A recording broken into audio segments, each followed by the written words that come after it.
तो आज जो है हम लोग ये जो बीपीएससी टीयर 3 के लिए जो टेस्ट होता है, ये कॉमन पेपर जो है जीएस का, इसके डिस्कशन को लेकर आपके सामने हम लोग आए हैं। ठीक है, तो आज सेट 1 का डिस्कशन है। ये कॉमन पेपर जो 40 नंबर का होता है, उसमें बेसिकली हम लोग जीएस के पार्ट्स को यहाँ पे देखने का प्रयास करेंगे। तो बिना टाइम को वेस्ट किए हम लोग शुरुआत करते हैं क्वेश्चन नंबर फर्स्ट से। आइए, पहला क्वेश्चन जो हमारे पास है वो है कि हाल ही में पहला वैश्विक असमानता अनुसंधान पुरस्कार से किसे सम्मानित किया गया है। एक्चुअली में who has been recently honoured with the first global inequality research award.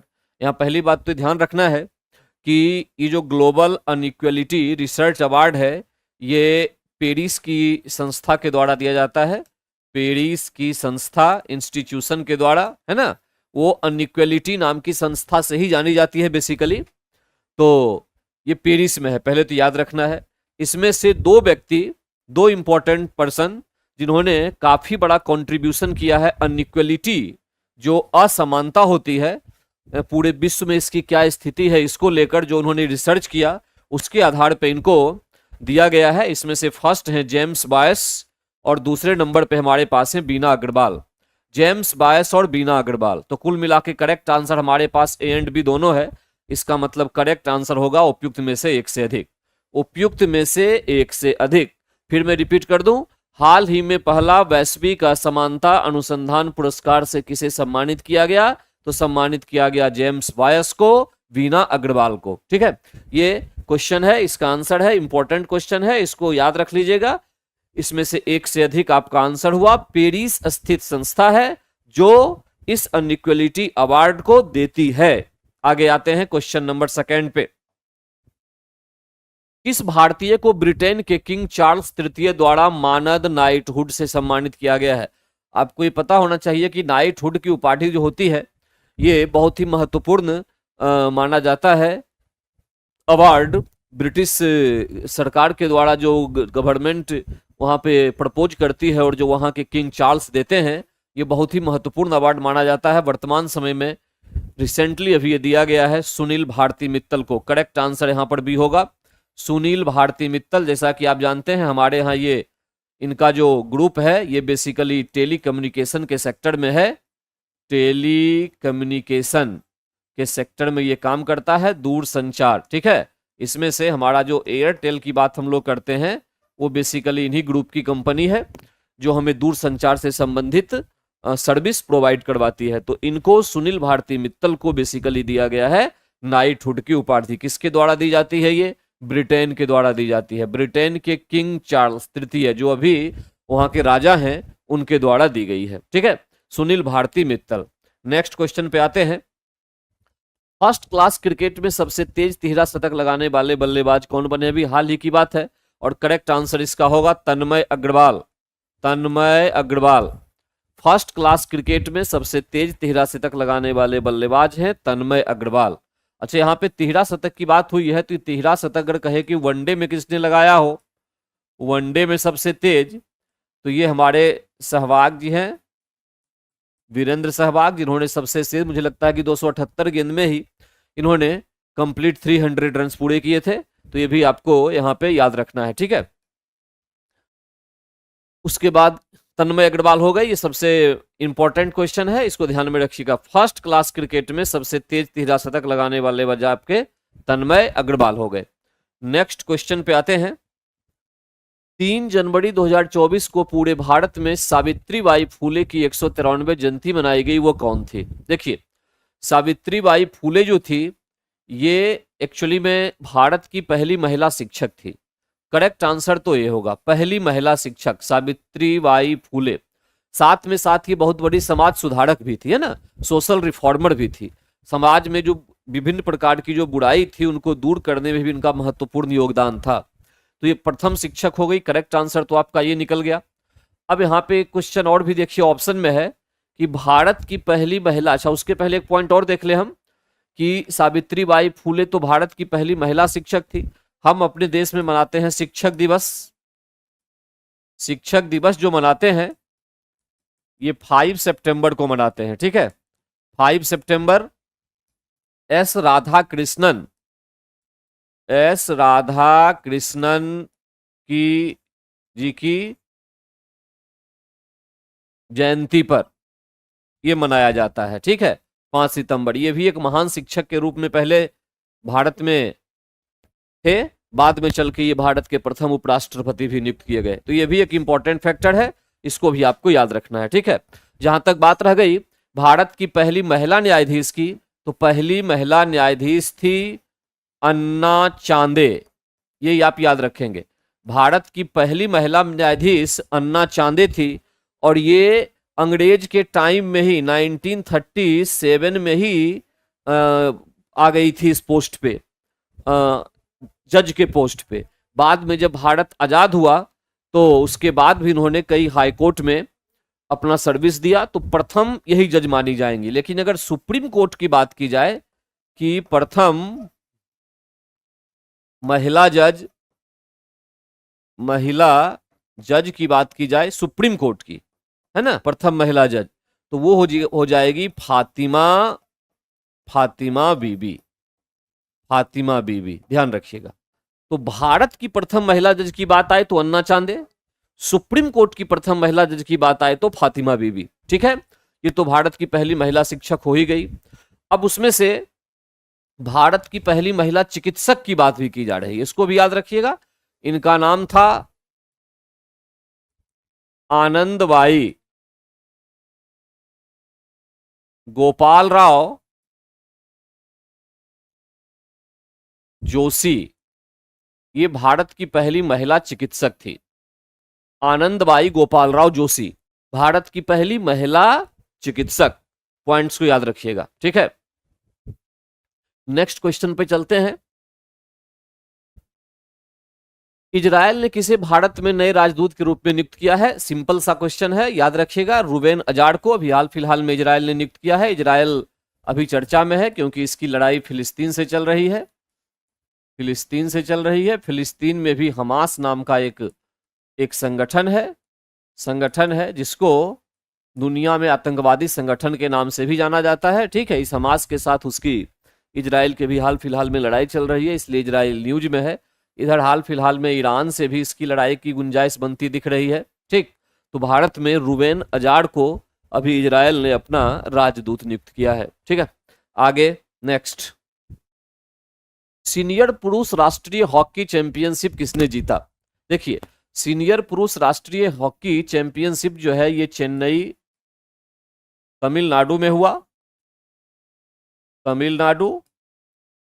और इसमें जीत मिली पंजाब को।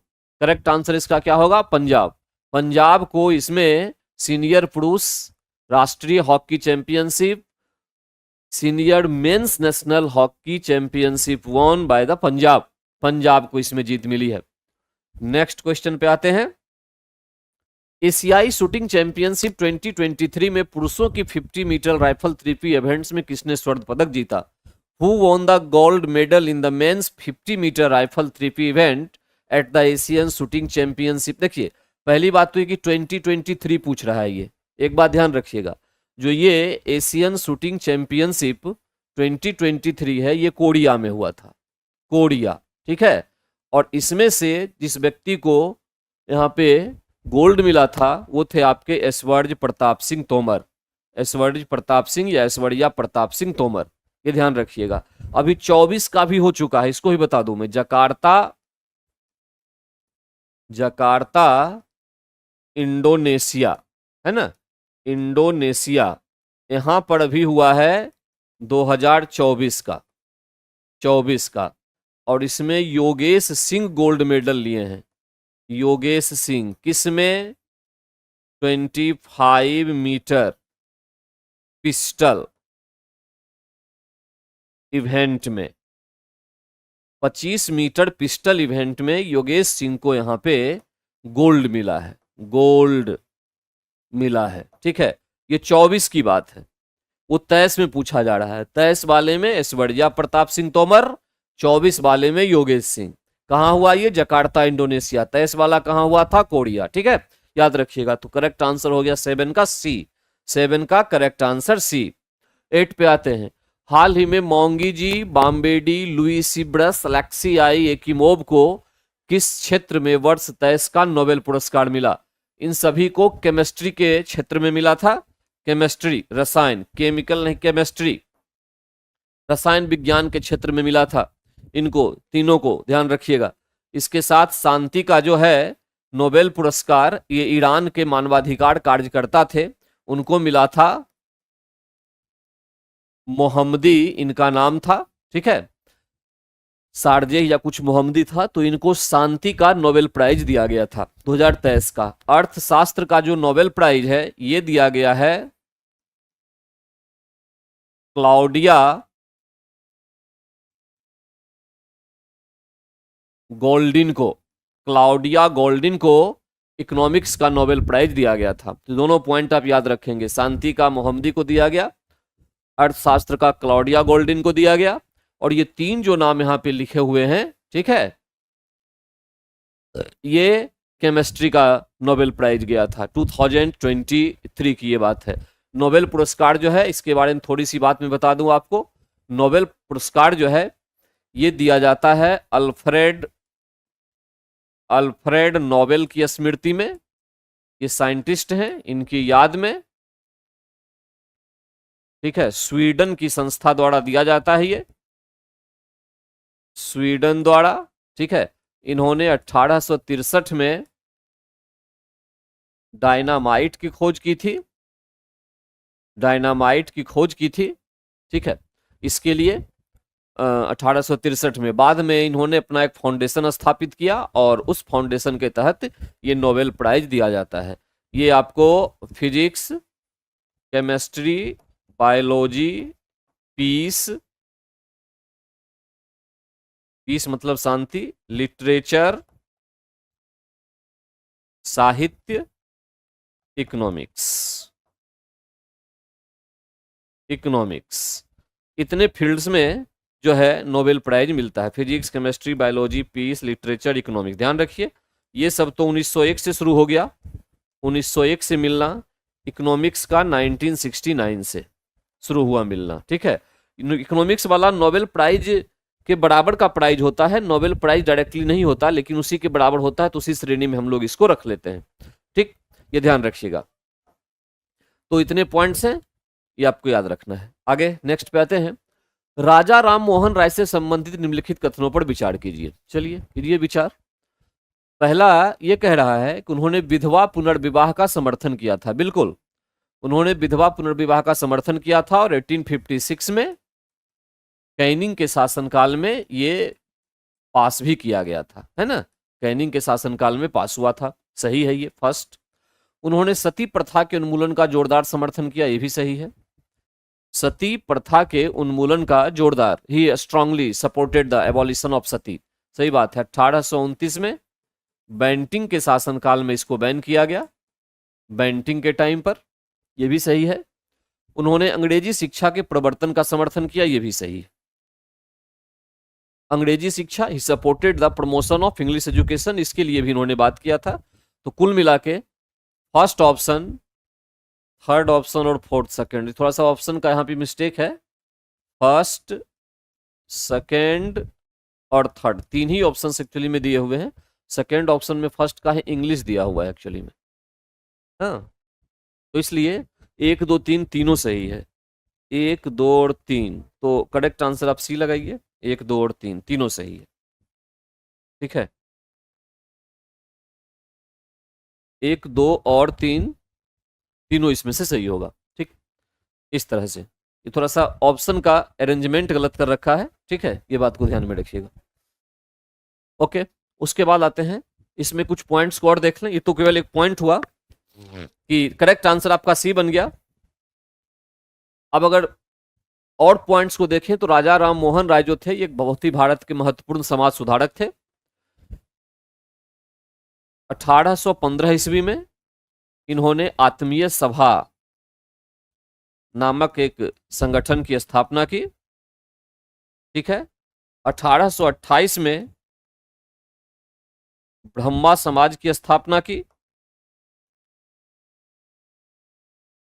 हिंदू धर्म में व्याप्त बुराइयों के विरुद्ध इन्होंने लड़ाई लड़ने का काम किया। इन्होंने एकेश्वरवाद का सिद्धांत दिया। एकेश्वरवाद, इनका स्पष्ट तौर पे ये मानना था कि हम एक ईश्वर की आराधना करें, और वो कौन से ईश्वर की? ब्रह्मा की आराधना करें। ब्रह्मा पर उन्होंने अपने विचार व्यक्त किए थे। ब्रह्मा की आराधना करना इनका good morning all of you, जो भी जुड़े हैं सबको गुड मॉर्निंग। एकेश्वरवाद और ब्रह्मा को इन्होंने अपना सबसे महत्वपूर्ण माना। इसके साथ साथ मिरातुल एवं संवाद कौमुदी, संवाद कौमुदी एक पत्रिका थी और मिरातुल अखबार था, इसका भी संचालन और प्रसारण इन्होंने करने का प्रयास किया था। ठीक है, तो इतने सारे पॉइंट से राजा राम मोहन राय से रिलेटेड हैं। आत्मीय सभा याद रखिएगा 1815, 1828 में ब्रह्मा समाज याद रखिएगा। एकेश्वरवाद का सिद्धांत इन्होंने दिया था। ब्रह्मा को माना था सर्वप्रथम। उसने कहा, उनका कहना था कि एक देवता जो हैं उनकी आराधना करनी चाहिए। मिरातुल और संवाद कौमुदी के माध्यम से इन्होंने अपने विचारों को आगे बढ़ाने का प्रयास किया। अकबर द्वितीय जो कि मुगल शासक था, अकबर द्वितीय मुगल शासक, इन्होंने राजा की उपाधि दी थी राजा राम मोहन राय को। राजा जो लगा हुआ है, पहले मोहन राजा राम मोहन राय ही नाम था बेसिकली, उसमें राजा की उपाधि जो है ये दिया गया था अकबर द्वितीय के द्वारा। ठीक है, और अकबर द्वितीय के कहने पे ये गए थे लंदन, जहां ब्रिस्टल में इनकी मृत्यु हुई थी। क्यों गए थे? अकबर द्वितीय के पेंशन को बढ़वाने के लिए गए थे, पेंशन में वृद्धि के लिए ये लंदन गए और वहीं पर उनकी मृत्यु हो गई। तो कभी कभी क्वेश्चन ये भी एग्जाम में इंपॉर्टेंट होता है कि राजा राम मोहन राय की मृत्यु कहाँ हुई? तो ब्रिस्टल में हुई। ब्रिस्टल में गए क्यों थे? अकबर द्वितीय के पेंशन में वृद्धि के लिए, अकबर के कहने पर। राजा की उपाधि राजा राम मोहन राय को किसने दी? अकबर द्वितीय ने दी। मिरातुल और संवाद कौमुदी नाम के समाचार पत्र और पत्रिका का प्रकाशन किन्होंने करवाया? राजा राम मोहन राय ने करवाया। ठीक है, और 1815 आत्मीय सभा, 1828 ब्रह्मा समाज, एकेश्वरवाद और ब्रह्मा को एक देवता की पूजा करने की जो व्यवस्था है उनकी शुरुआत इन्होंने करने का काम किया था। इतने पॉइंट्स हैं राजा राम मोहन राय से संबंधित। ठीक है, आगे चलें तो क्वेश्चन नंबर 10 पे, अक्टूबर 1920 में भारतीय कम्युनिस्ट पार्टी की स्थापना के लिए ताशकंद में एकत्र हुए भारतीयों के समूह के मुखिया कौन थे? देखिए यहां इस बात को ध्यान रखिएगा, इसके करेक्ट आंसर हमारे पास M N Roy, M N Roy इसका करेक्ट आंसर होगा। ठीक है, यहां दो बातों को बताना चाहता हूं इस क्वेश्चन पे। सबसे पहली बात ये कि ये ताशकंद की चर्चा की गई है। ताशकंद कजाकिस्तान की का जो एक शहर है ताशकंद में, वहां पर जो कम्युनिस्ट पार्टी की स्थापना हो रही है 1922-20 में, इसका नाम रखा गया है भारतीय कम्युनिस्ट पार्टी। इसके प्रमुख के रूप में एम एन रॉय थे, इसके साथ साथ और भी बहुत लोग थे। लेकिन भारत में 1924 में सत्यभक्त नाम के व्यक्ति के द्वारा, सत्यभक्त नाम के व्यक्ति के द्वारा कानपुर में भारतीय कम्युनिस्ट पार्टी की स्थापना की गई थी। भारतीय कम्युनिस्ट पार्टी की स्थापना की गई थी सत्यभक्त के द्वारा 1925 में। 1925 में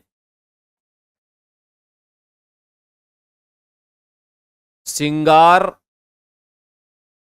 वेलूर चेट्टियार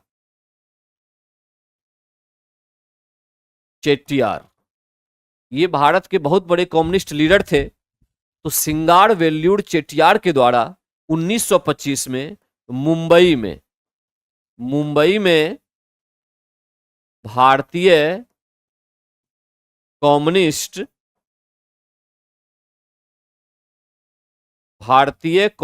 पार्टी की स्थापना की गई थी।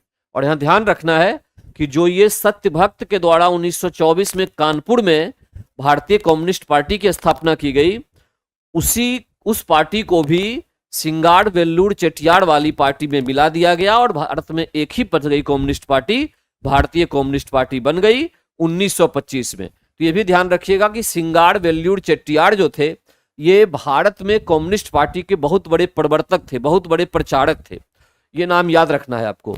ताशकंद विदेश में एम एन रॉय थे जिन्होंने बहुत महत्वपूर्ण भूमिका निभाई। हालांकि भारत में भी उन्होंने काम किया, लेकिन भारत के कम्युनिस्ट पार्टी की स्थापना में इनका कोई योगदान बेसिकली उतना महत्वपूर्ण नहीं है। इसमें से दो नाम आते हैं, एक तो सत्यभक्त, ये भी खत्म जब ये सिंगाड़ वेल्लूर चेटियार आए और उनके साथ इनको मिक्स कर दिया गया। तो ये पॉइंट्स आपको याद रखना है कम्युनिस्ट से रिलेटेड, ठीक है, ये पॉइंट्स आपको याद रखना है। इसके साथ साथ एक बात और ध्यान रखना है कि कानपुर कानपुर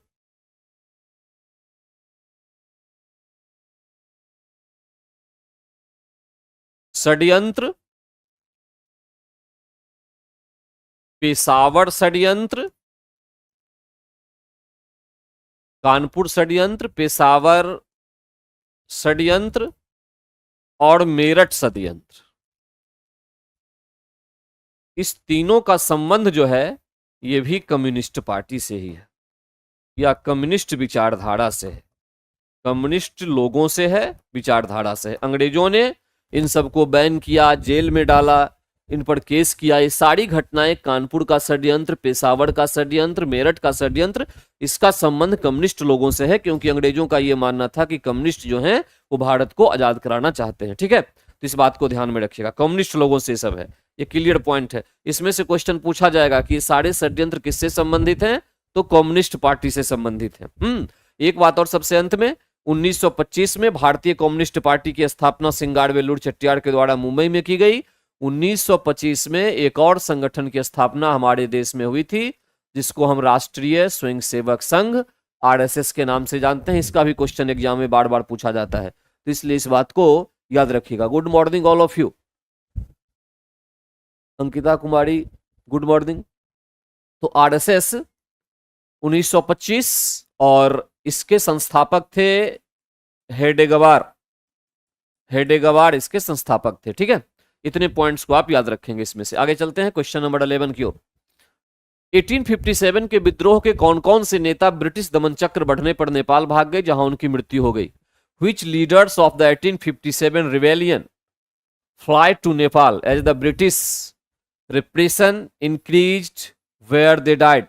देखिए 1857 के विद्रोह की जो बात है, इसमें जग जाहिर है कि इसका जो प्रतीक चिन्ह था, सिंबल, प्रतीक चिन्ह, ये कमल एवं रोटी था, याद रखिएगा। कमल और रोटी ये 1857 के विद्रोह का प्रतीक चिन्ह था। शुरुआत बेसिकली 10 मई मेरठ, 11 मई दिल्ली, यहां से होता है, ठीक है। उसके पहले 29 मार्च जो है ये तो बैरकपुर है ही, छावनी, बंगाल। तो वहां से शुरू हुआ मंगल पांडे के द्वारा, बाद में चल के मेरठ के सैनिकों ने किया, फिर वो दिल्ली आए, सारी कहानी आपको पता है। यहां से शुरू हुआ, प्रतीक चिन्ह कमल एवं इसकी रोटी थी, ठीक।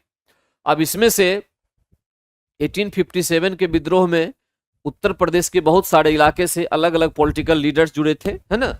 उसमें से नाना साहब जो बाजीराव द्वितीय का दत्तक पुत्र थे, नाना साहब और बेगम हजरत महल, ये दो लोग ऐसे थे जो 1857 की लड़ाई के पश्चात, जब अंग्रेजों ने लगभग इस विद्रोह को दबा दिया और पूरा कब्जा कर लिया भारत पर, फिर एक बार उसका शासन हुआ, कंप्लीट हो गया, ये दोनों भाग के नेपाल चले गए। अधिकांश लोग तो मारे गए, ये दोनों चले गए थे नेपाल। नाना साहब कहां के थे, कानपुर। बेगम हजरत महल कहां, लखनऊ, लखनऊ, ठीक। ये दोनों नेपाल चले गए। खान बहादुर खां ये कहां, बरेली, बरेली। तो नेपाल जाने वाले में दो, नाना साहब, बेगम हजरत महल, नाना साहब, बेगम हजरत महल, एक और दो, ये ए सबसे बेस्ट हम लगा देंगे इसमें 11 का, ये बेगम हजरत महल।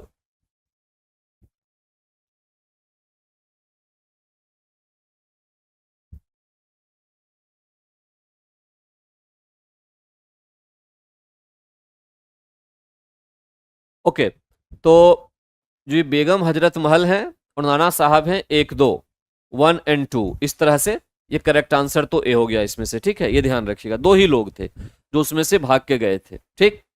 अब जो नेपाल चले गए थे, नाना साहब के जो सैनिक थे, सैनिक जिन्होंने 1857 में अंग्रेजों को काफी परेशान किया, उनका नाम था तात्या टोपे, तात्या टोपे, ठीक है। और तात्या टोपे का ओरिजिनल नाम भी था रामचंद्र, रामचंद्र पांडुरंग, पांडुरंग, ठीक है। ये नाना साहब के सैनिक थे जिन्होंने लड़ाई में उनका साथ दिया था। ओरिजिनल नाम रामचंद्र पांडुरंग था। ध्यान रखना है कि तात्या टोपे को उसके दोस्त मान सिंह ने धोखे से, मान सिंह ने धोखे से अंग्रेज के हवाले कर दिया, पकड़वा दिया, अंग्रेज के हवाले कर दिया। हवाले करने का मतलब ये कि उनको पकड़वा दिया था धोखे से, अपना ही दोस्त ने धोखा दे दिया और तात्या टोपे को जो ने पकड़ा, पकड़ने के बाद उनको जो है पनिशमेंट दिया, मौत की सजा। तो ये थे नाना साहब और बेगम हजरत महल 2, ठीक है। ये ध्यान रखिएगा। 1857 की जो क्रांति है उसमें बिहार में आपको कुंवर सिंह का नाम पता ही है, कुंवर सिंह। इसमें विंसेंट आयर एवं विलियम टेलर, विलियम टेलर, ये 2 अधिकारी थे बिहार में। ये क्वेश्चन बार बार एग्जाम में आता है कि बिहार में जो 1857 का विद्रोह हुआ था जिसके नायक कुंवर सिंह थे, उस बिहार को कंट्रोल करने के लिए कौन सा अधिकारी यहां पर था उस समय? तो विंसेंट आयर एवं विलियम टेलर ये था, ठीक है। याद रखिएगा। एक पॉइंट और मैं बता दूं इसमें, 1857 के विद्रोह में एक व्यक्ति थे अहमदुल्ला, अहमदुल्ला। इन्होंने यूपी के फैजाबाद से लड़ाई शुरू की थी, है? और इन्होंने अंग्रेजों के विरुद्ध में फतवा जारी किया था, अंग्रेजों के विरुद्ध फतवा जारी किया। ये ध्यान रखिएगा, अंग्रेजों के विरुद्ध जो है इन्होंने फतवा जारी किया, करेक्ट। ये पॉइंट है। इतने पॉइंट्स आप याद रखेंगे तो आपका क्वेश्चन यहां से बेसिकली निकल जाएगा। तो 1857 के विद्रोह के 2 नेता नाना साहब, बेगम हजरत महल, ये दोनों भाग के नेपाल चले गए। इनका संबंध कानपुर से था, इनका संबंध लखनऊ से था, ठीक है। इनके सैनिक हुए तात्या टोपे, रामचंद्र पांडुरंग ओरिजिनल नाम था इनका, और मान सिंह ने इनको धोखे से पकड़वाया था, ठीक। बिहार में कुंवर सिंह थे, विंसेंट आयर और विलियम टेलर ने बिहार को कंट्रोल किया था। इसमें प्रतीक चिन्ह इसका कमल एवं रोटी था, ठीक है। और खान बहादुर खां बरेली में थे जिन्होंने अंग्रेजों के विरुद्ध में लड़ाई लड़ी थी। अहमदुल्ला फैजाबाद में थे, इन्होंने अंग्रेजों के विरुद्ध फतवा जारी किया था, करेक्ट। आगे चलते हैं। क्वेश्चन नंबर 12 की तरफ अगर आए, नमक सत्याग्रह किस ईस्वी में प्रारंभ हुआ? ध्यान रखिए इस बात को, नमक सत्याग्रह की चर्चा यहां पे हो गई है। बहुत सिंपल क्वेश्चन का आंसर तो है 1930। नमक सत्याग्रह जो है वो 1930 में प्रारंभ हुआ था। अभी हम ध्यान दीजिए इस बात को, नमक सत्याग्रह की कहानी पूरी क्या थी। ये इसके हीरो कौन थे? महात्मा गांधी। हीरो थे इनके महात्मा गांधी, इनके द्वारा इसको शुरू किया गया। पहली बात तो ये ध्यान देना है इसमें से, साबरमती आश्रम से, साबरमती आश्रम से दांडी, समुद्र के किनारे का एक क्षेत्र का नाम था दांडी, दांडी तक कितना 241 मील, कहीं कहीं 40 भी लिखा मिलता है, कोई दिक्कत नहीं है। 241 मील की दूरी 24 दिन में, 24 दिन में, ठीक है, समाप्त किया। 78 अनुयायी इनके साथ थे, 78 अनुयायी। ध्यान रखिएगा, इस 78 जो लोग गिरिवरधारी उर्फ इनको काड़ो बाबू भी कहा जाता है, ये भी थे। ये इंपॉर्टेंट है बीपीएससी के अकॉर्डिंग, इसको याद रखिएगा कि गिरिवरधारी उर्फ काड़ो बाबू एक व्यक्ति बिहार से भी थे जो महात्मा गांधी के साथ 78 लोगों में से एक व्यक्ति थे, ठीक है। ये 12 मार्च 1930 से यात्रा शुरू होती है।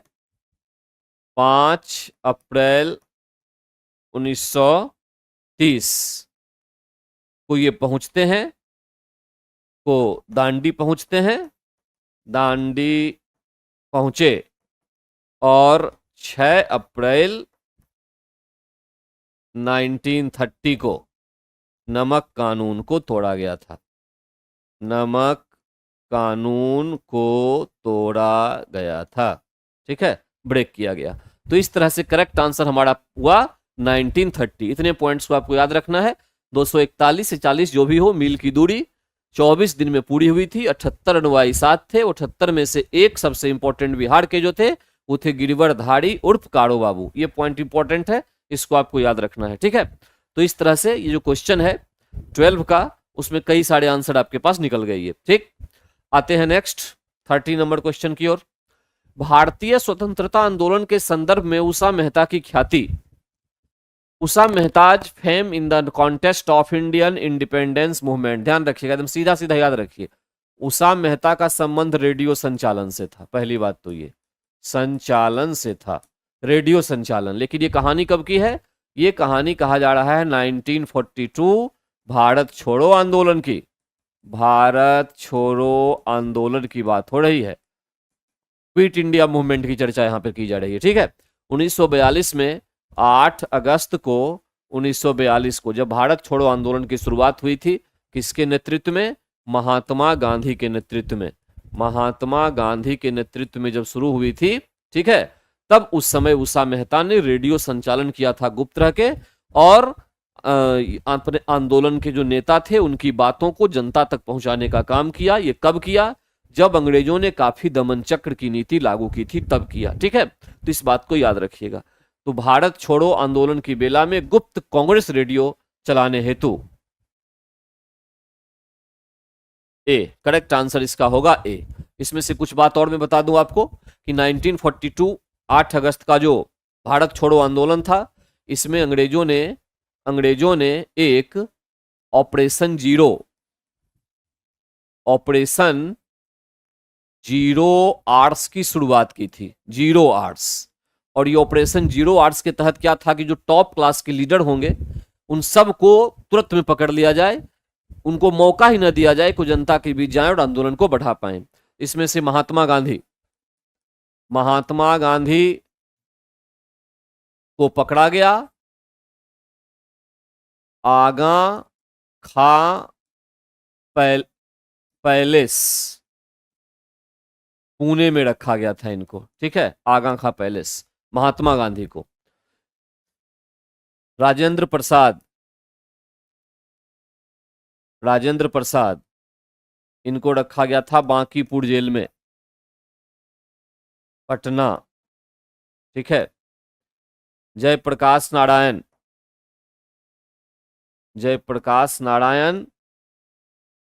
इनको रखा गया था हजारीबाग सेंट्रल जेल, हजारीबाग।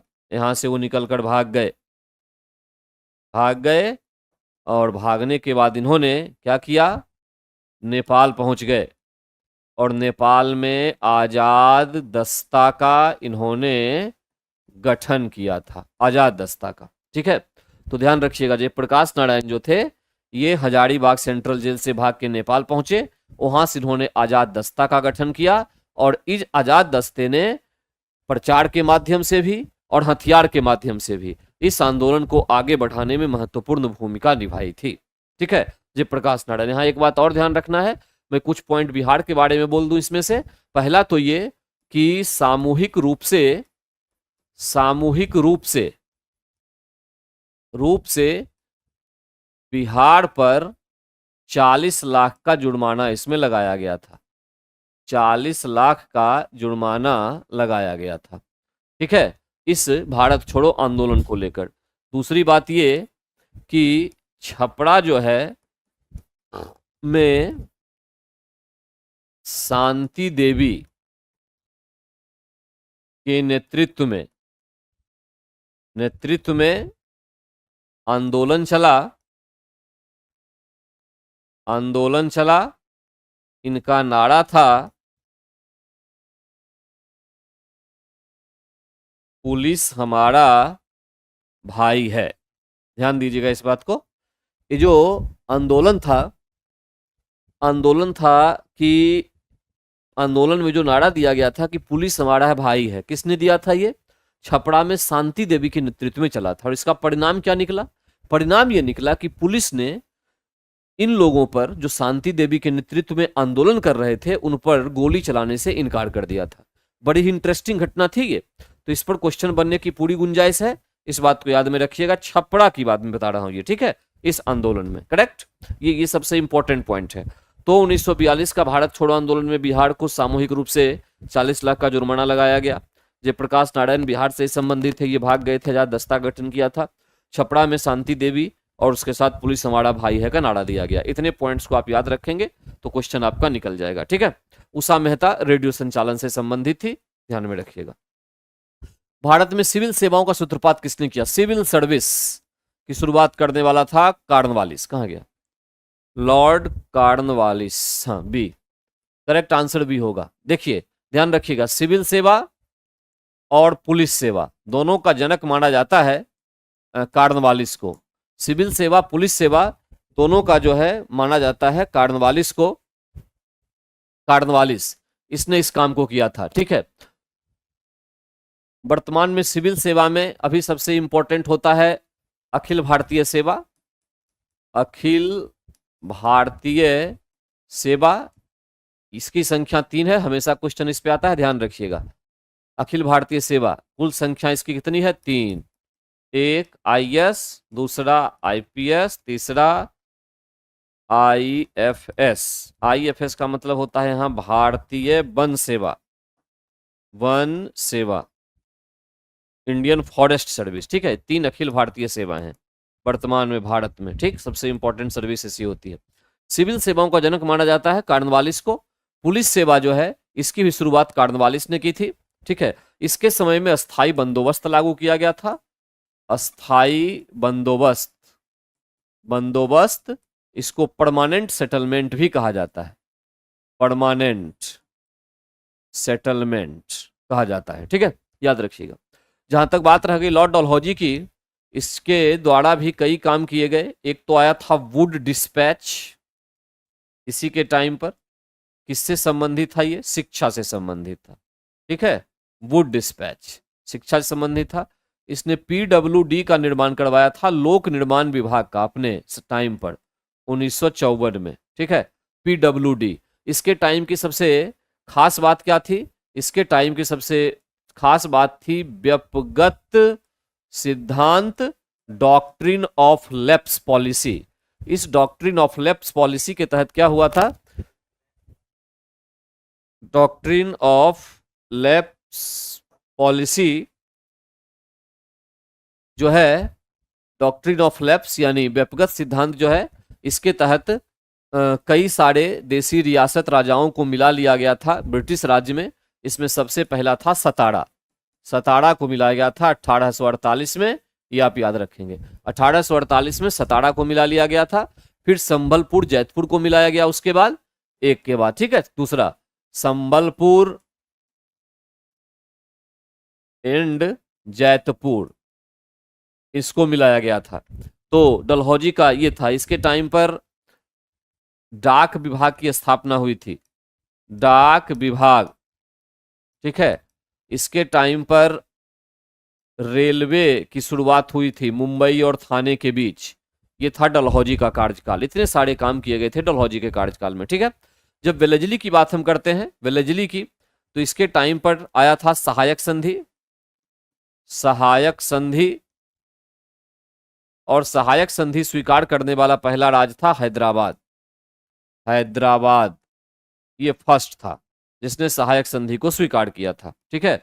इसमें ब्रिटिश सेना को रखना होता था अपने पास, देसी रियासतों को। एक तो सहायक संधि आया। इसमें एक ये भी ध्यान रखिएगा कि फोर्थ जो है आंग्ल मैसूर युद्ध में टीपू सुल्तान की मृत्यु हुई थी। टीपू सुल्तान की मृत्यु हुई और इस तरह से जो मैसूर था वो अंग्रेजी राज्य में मिला लिया गया था। ठीक, डलहौजी के टाइम पर ध्यान रखिएगा कि पंजाब को अपने में मिलाने का काम भी डलहौजी ने किया था। डलहौजी के टाइम पर जो पंजाब था, है, उसको ब्रिटिश राज्य में मिला लिया गया था। तो इतने सारे पॉइंट थे लॉर्ड बेलेजली के टाइम पर जो किए गए थे। सहायक संधि सबसे इंपॉर्टेंट था, याद रखिएगा। आगे चलते हैं क्वेश्चन नंबर 15 की ओर। भारत में ब्रिटिश साम्राज्य के दौरान निम्नलिखित वायसराय पर विचार कीजिए। कर्जन, ये 1903-4 का टाइम इसका था लगभग, इसी के आसपास। ठीक है, हार्डिंग का 1911 के आसपास, चेम्सफोर्ड 1916-19 के आसपास, और इरविन 26-31 के आसपास, ये था। तो इसमें सही कालानुक्रम कह रहा है, तो अब सिंपल हो गया इसका आंसर। फर्स्ट आएगा, फर्स्ट के बाद थर्ड आएगा, थर्ड फर्स्ट थर्ड, ये, उसके बाद सेकंड, फिर फोर्थ। करेक्ट है, ठीक है। First third second fourth, first third second और फोर्थ, ये लाया जाएगा।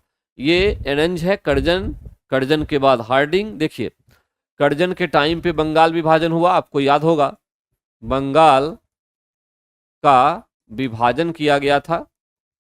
ठीक है, 16 अक्टूबर 1905 को ये प्रभावी हुआ।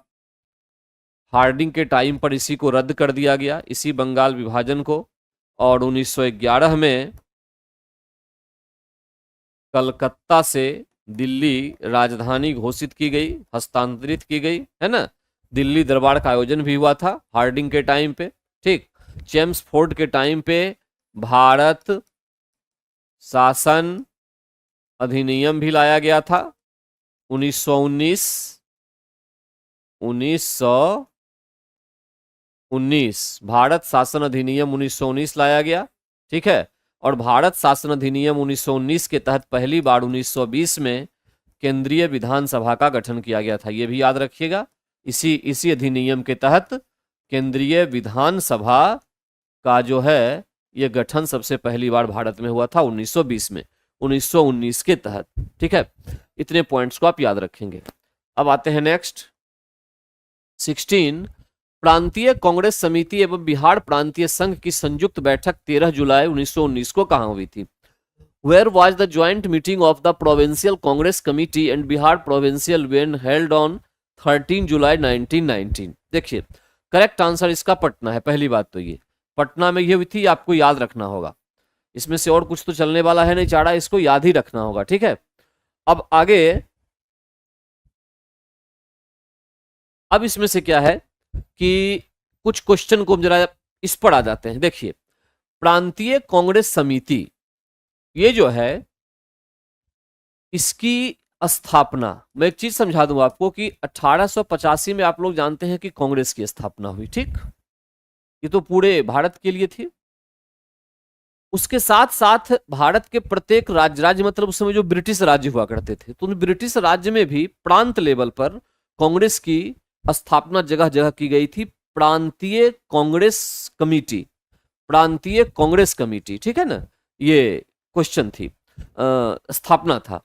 तो बिहार में भी इस प्रकार का हुआ स्थापना प्रांतीय कांग्रेस समिति की, और ये स्थापना 1908 में की गई। ये सब बीपीएससी के हिसाब से बड़े इंपॉर्टेंट क्वेश्चन से मैं बिहार वाला बता रहा हूं, ध्यान से सुन लेना है। बिहार प्रांतीय कांग्रेस समिति या बिहार प्रांतीय कांग्रेस ऑफिस, जो भी कहें उसको, समिति, इसकी स्थापना 1908 में की गई। प्रथम बैठक, फर्स्ट मीटिंग, प्रथम जो बैठक है ये भी 1908 में हुई। इसमें से क्वेश्चन सबसे इंपॉर्टेंट है कि अध्यक्षता किसने की थी? अध्यक्ष थे अली इमाम। अली इमाम की अध्यक्षता में पहली बैठक की गई थी, यह बात आपको ध्यान में रखना है। अली इमाम की अध्यक्षता में पहली बैठक हुई थी, किसकी? प्रांतीय कांग्रेस समिति की। ठीक है, अली इमाम इसके अध्यक्ष थे उस समय, प्रथम।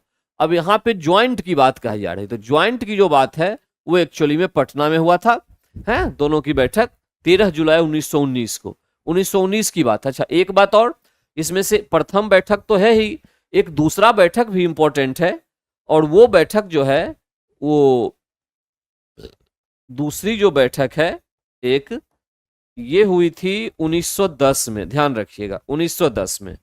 और ये हुई थी दूसरी बैठक 1908 हुआ ना, ये पटना, इसको पटना लिखिए, ये हुआ था भागलपुर में। बार बार कई बार क्वेश्चन वीपीएससी ने पूछा है कि बिहार प्रांतीय कांग्रेस समिति की जो दूसरी बैठक जो भागलपुर में हुई थी, उस बैठक की अध्यक्षता किसने की थी, ये क्वेश्चन पूछा जा रहा है। तो अध्यक्षता करने वाले इसके थे अध्यक्ष, अध्यक्ष जो थे इसके वो थे दीप नारायण सिंह, ये भी याद रखेंगे आप, दीप नारायण सिंह इसके अध्यक्ष थे। उनकी अध्यक्षता में ये भागलपुर का जो है ये बैठक किया गया था। ठीक है, इतने पॉइंट्स को आप याद रखेंगे। अब उसके बाद क्वेश्चन नंबर 17 यहाँ पे राहुल का कहना है कि सर टेस्ट ज्वाइन कैसे करें। इसके लिए आप जो आपका नंबर है, ठीक है, प्लेटफॉर्म का, उस नंबर पे कॉल कर लीजिए, आपको पता चल जाएगा। ठीक है, सारा इंफॉर्मेशन आपको मिल जाएगा वहां से।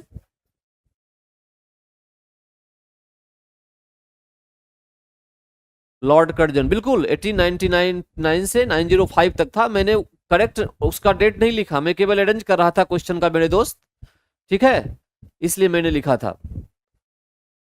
हाँ बिल्कुल सही है, चेम्सफोर्ड भी 16 से केस था। 1919 हमने उसके अधिनियम जो आए थे ना, उससे मुझे याद था, इसलिए मैंने उसको लिखा था। 10 से 16 लॉर्ड हार्डिंग था, बिल्कुल सही बात है ये। इसको मैंने करेक्ट डेट नहीं लिखा है, केवल और केवल मैंने क्या किया है, करेक्ट डेट नहीं लिखा, केवल अरेंज करने के लिए हमने क्लिक लिया और डेट निकाला है। ठीक है, और कोई बात नहीं थी इसमें से, ध्यान रखिएगा इसको। ठीक, वो डेट को कंप्लीटली याद रखने की कहीं कोई जरूरत नहीं है, हमें चूंकि अरेंज करना था तो अरेंज करने के लिए हमने नॉर्मल एक डेट केवल लिया कि इस टाइम पर ये सारे थे। करेक्ट हमने उनका कार्यकाल नहीं लिखा है, करेक्ट कार्यकाल हमने बिल्कुल नहीं लिखा है। ठीक है, ध्यान रखिएगा इसको। अब उसके बाद नेक्स्ट पे आइए, भारत का धुर दक्षिणी भाग जो है वो भूमध्य रेखा से कितनी दूर है। यहां पे एक पॉइंट को समझते हैं जरा सिंपल में। देखिए धुर दक्षिणी भाग, पहली बात तो ये पूर्व, पश्चिम, उत्तर और दक्षिण। दक्षिण, उत्तर में सबसे सुदूर पॉइंट जो है इसको इंदिरा कॉल कहा जाता है। ठीक है, कहाँ है ये, तो लद्दाख में है, आप सब लोग जानते होंगे। दक्षिण पे चलें तो ये कहलाता है, दक्षिण वाला कहलाता है इंदिरा पॉइंट, और ये कहां है, ग्रेट निकोबार में है। आप लोग ये भी जानते होंगे, कहीं कोई दिक्कत नहीं है। ठीक है, जो भूमध्य रेखा है वो इस इंदिरा पॉइंट से 876 किलोमीटर दूर है, 87 किलोमीटर दूर है। तो करेक्ट आंसर क्या हो गया, ये 876 किलोमीटर। करेक्ट आंसर क्या हो गया, सी। ठीक है, इंदिरा पॉइंट ग्रेट निकोबार में है। अच्छा, पूरब की बात अगर करें तो पूर्व में जो पॉइंट है उसको किबिथू के नाम से जानते हैं, और है कहां ये, अरुणाचल प्रदेश, अरुणाचल प्रदेश में है। ठीक है, और पश्चिम का जो है ये जाना जाता है गौहार या गुहार मोती के नाम से, और ये कहां है, गुजरात में है ना। तो सुदूर पॉइंट से ही है भारत के 4, जिसमें से इंदिरा पॉइंट जो है वो ग्रेट निकोबार में, और वो भूमध्य रेखा जो है, भूमध्य रेखा उससे कितनी दूर, 876 किलोमीटर, 876 किलोमीटर है। ठीक है, ये ध्यान रखिएगा। इस तरह से पूरब का किबिथू हो गया अरुणाचल प्रदेश, पश्चिम का गुहार मोती गुजरात हो गया, उत्तर का इंदिरा कॉल लद्दाख हो गया, दक्षिण का इंदिरा पॉइंट ग्रेट निकोबार हो गया। ठीक है, आगे चलिए। सूची 1 को सूची 2 के साथ सुमेलित कीजिए, सूचियों के नीचे दिए गए कूट का प्रयोग कर सही उत्तर चुनिए। अनाईमुडी, ये दक्षिण भारत की सबसे ऊंची चोटी, दक्षिण भारत की सबसे ऊंची चोटी अन्नामलाई पर्वत पर है, ये ऊंची चोटी है। कहां है, अन्नामलाई, अन्नामलाई। तो 4 आ गया यहां, ए का 4। ठीक है, डोडा बेटा, ये नीलगिरी, ये दक्षिण भारत की दूसरी सबसे ऊंची चोटी है। दक्षिण भारत की दूसरी सबसे ऊंची चोटी है, सबसे ऊंची चोटी है, ठीक है, डोडा बेटा। उसके बाद आ गया आपके पास धूपगढ़। धूपगढ़, धूपगढ़ जो है ये पंचमढ़ी, पंचमढ़ी पहाड़ी की एक चोटी है, ठीक है, धूपगढ़। और ये पंचमढ़ी पहाड़ी कहाँ है? सतपुड़ा रेंज में है, सतपुड़ा रेंज, मध्य प्रदेश के आसपास। तो यहां हो गया 3। और सतपुड़ा रेंज की सबसे ऊंची चोटी कौन सी है? तो धूपगढ़ है। सतपुड़ा रेंज की सबसे ऊंची चोटी है ये, सबसे ऊंची चोटी है कौन? धूपगढ़। अब बच गया गुरु शिखर, सिंपल, ये किसका हो जाएगा? 3, अरावली। अरावली जो है उसका हो जाएगा गुरु शिखर। तो करेक्ट आंसर क्या आ रहा है? 413, और ये 2 होगा, ये 2 कर लीजिए, और ये 3, 4123, 4123। करेक्ट आंसर क्या हो गया? सी। करेक्ट आंसर 18 का जो करेक्ट आंसर है वो एक्चुअली में सी होगा, 4123, ठीक है। अब यहां पे ध्यान दीजिए, अरावली जो है ये ओल्ड फोल्डेड माउंटेन का उदाहरण है। इसका निर्माण एक्चुअली में प्री कैम्ब्रियन पीरियड में ही हो गया था, है ना।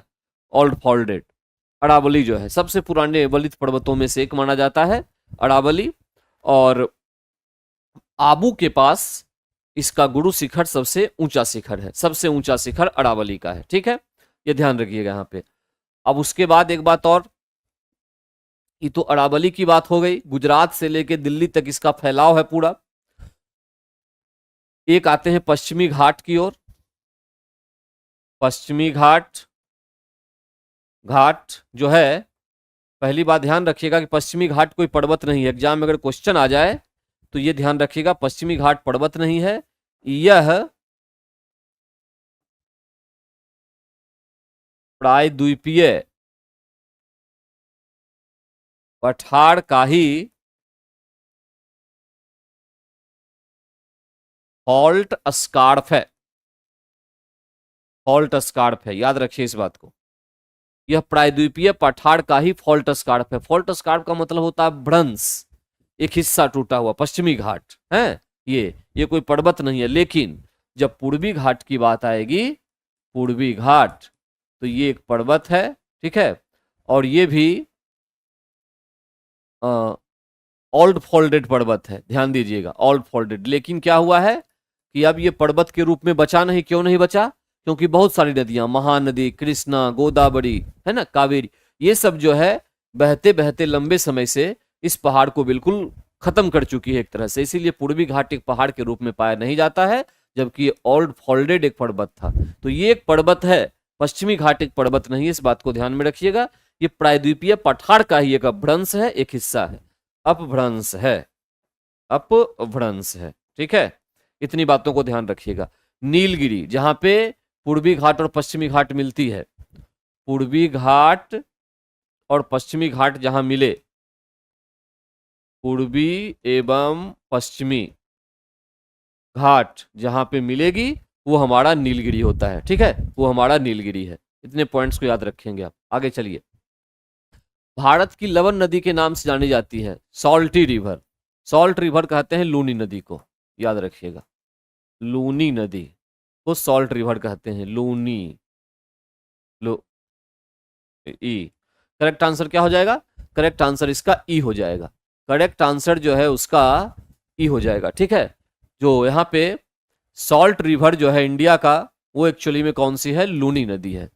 सॉल्ट रिवर जो है वो हमारी कौन सी नदी है? लूनी नदी है, जिसका यहाँ पर कोई चर्चा नहीं है। लूनी नदी एक्चुअली में निकलती है पुष्कर झील से, है ना। पुष्कर झील से निकलने के बाद 2 धाराओं में निकलती है, और फिर आगे आके वो मिल जाती है। जहां मिलती है वहीं पे अरावली का पर्वत है, और वहां से फिर निकल के एक धारा में चलती है और अंततः ये कच्छ के रन में विलुप्त हो जाती है, विलुप्त हो जाती है।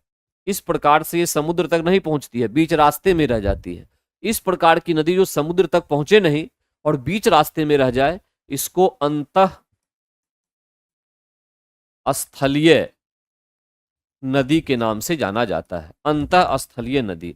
इसमें सरस्वती भी आएगी, ठीक है, ये भी अंतः स्थलीय नदी का ही एक उदाहरण होगी। लूनी जो है ये भी इसी प्रकार के नदी का उदाहरण होगी, ठीक है, ध्यान रखिएगा। माही ये एक्चुअली में मध्य प्रदेश से निकलने वाली नदी है, मध्य प्रदेश से ये निकलती है, इसको ध्यान में रखिएगा, ठीक। तो सबसे इंपॉर्टेंट क्वेश्चन यहां पे है कि भारत की लवण नदी के नाम से जानी जाने वाली, तो एक्चुअली में सॉल्टी रिवर, वो हमारी लूनी नदी है, ठीक है, ये हमारी जो है लूनी नदी है। भारत का अधिकांश भाग कर्क रेखा के उत्तर में स्थित है, पर इसे एक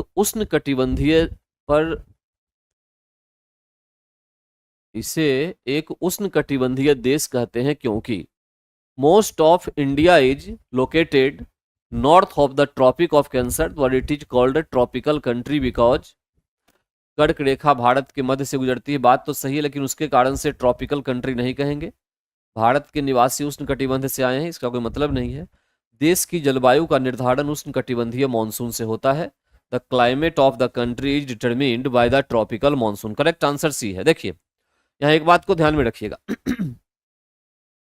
कि जब हम ये जो बनाते हैं इस तरह का अर्थ का मैप, ठीक है, उसमें से ये इक्वेटर होता है, भूमध्य रेखा 0 डिग्री, और इससे यहाँ पर ऊपर 23 1/2 डिग्री, और ये 23 1/2 डिग्री, ये नॉर्थ और ये साउथ है।